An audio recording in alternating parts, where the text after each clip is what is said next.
With blackberries just coming into season in our area, it is time to make some jam. This is a no pectin recipe. First, add 4 cups of blackberries to a pot. Then 1 cup of sugar. You can back this off a little bit if you need to. And 1 tablespoon of lemon juice.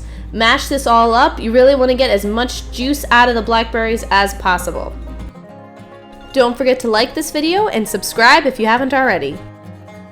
Heat on medium until you get this to a gentle boil. Once that happens, turn it down to simmer. They will foam, so you will need to stir occasionally to keep the foam down.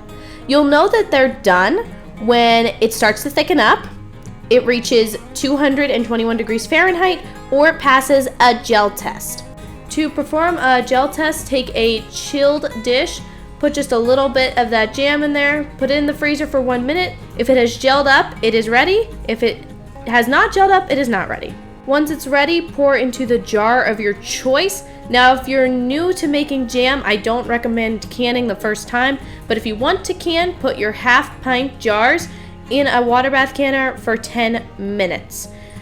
These I'm using today are pint jars, and it made almost 2 pints of jam.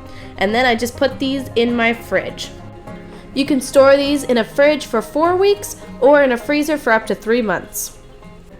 If you all are new to canning, make sure you check out this recipe.